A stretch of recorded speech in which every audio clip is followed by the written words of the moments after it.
Majelis hakim memasuki ruang sidang. Hadirin dimohon untuk berdiri.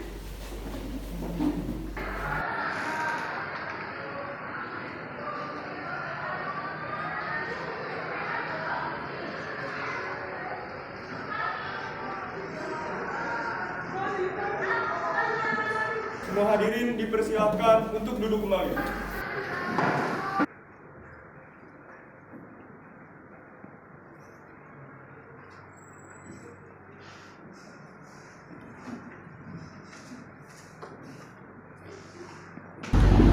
Tata tertib menghadiri persidangan. 1. Sebelum sidang dimulai, panitera penuntut umum, penasehat hukum, para pihak dan pengunjung sidang duduk di tempat masing-masing dalam ruang sidang.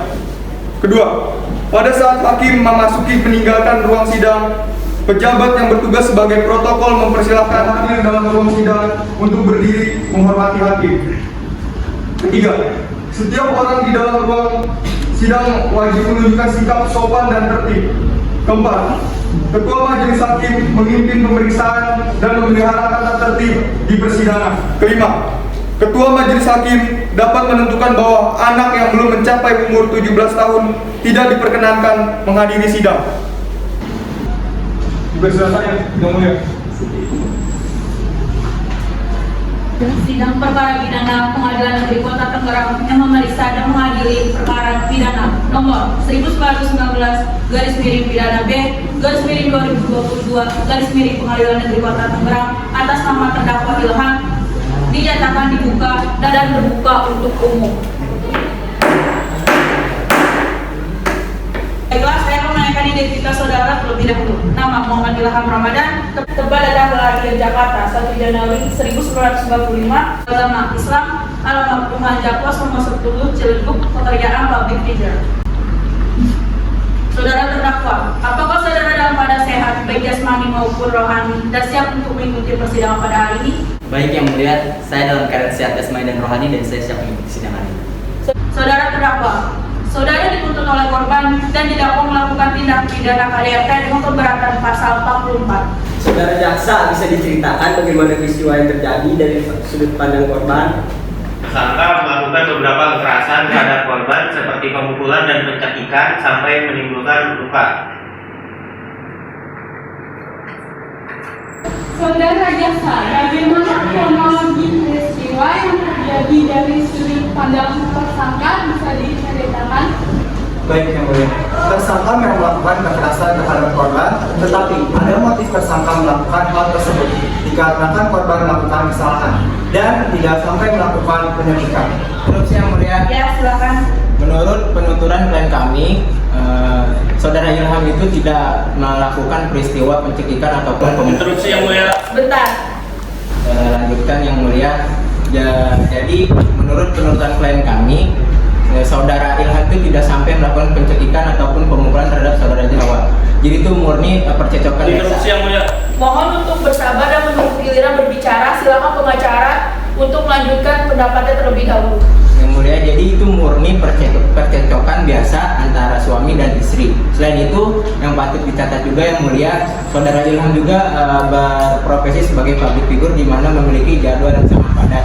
Sehingga di dalam hubungan rumah tangga cekcok itu adalah hal yang wajar. Namun sebagai seorang suami, saudara Ilham patut menegur istrinya jika sang istri tidak patuh atau taat kepada sang suami. Dan patut dicatat juga Yang Mulia, dalam peristiwa pada hari itu tidak terdapat peristiwa KDRT.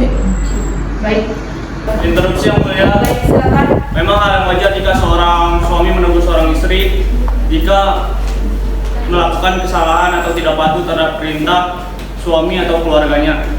Tetapi di beberapa bagian tubuh korban terdapat beberapa luka visum yang seringkali dilakukan oleh tersangka terhadap korban. Korban bersaksi bahwa sering kali mendapat kekerasan dari pelaku tersangka tanpa alasan yang jelas. Interupsi Yang Mulia. Interupsi Yang Mulia. Interupsi Anda saya tolak. Interupsi Yang Mulia. Baik, silakan. Tersangka tidak selalu. Saya gitu dong. Mana sih kok adil?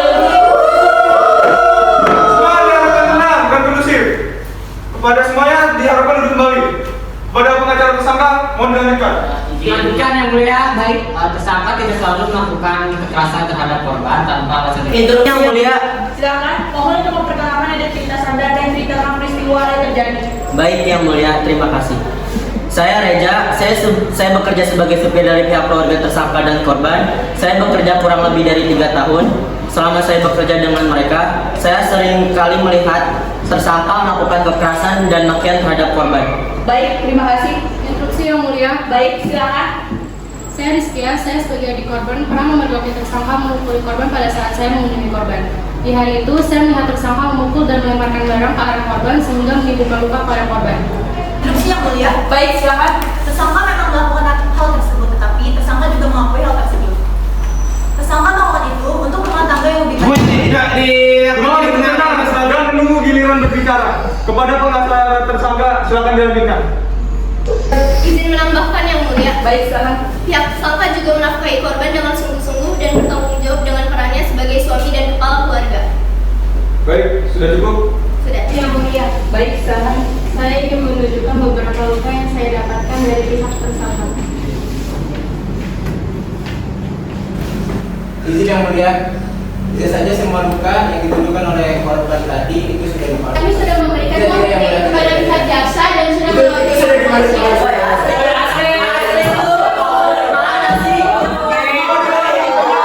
Semuanya diharap untuk tenang dan kondusif dalam persidangan. Sekarang, pada barang-barang bukti, mohon ditunjukkan kepada pihak hakim. Izin yang mulia. Baik, silakan.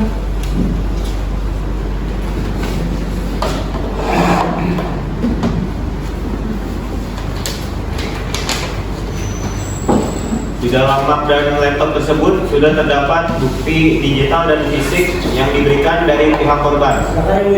Baik. Ini merupakan bukti dari pihak korban yang diberikan kepada Instruksi yang saya. mulia. Instruksi Anda saya tolak. Ini merupakan bukti yang diberikan dari korban kepada saya. Instruksi yang mulia. Baik, silakan memperkenalkan identitas Anda terlebih dahulu. Saya Laila, sahabatnya Ilham. Mungkin saja bukti yang diberikan sudah dimanipulasi oleh korban agar tersangka mendapatkan sanksi yang berat. Dan di sisi lain, keluarga korban juga tidak suka terhadap tersangka karena tersangka kurang perhatian terhadap keluarganya, terhadap istrinya, terhadap anaknya, dan tersangka juga jarang berada di rumah.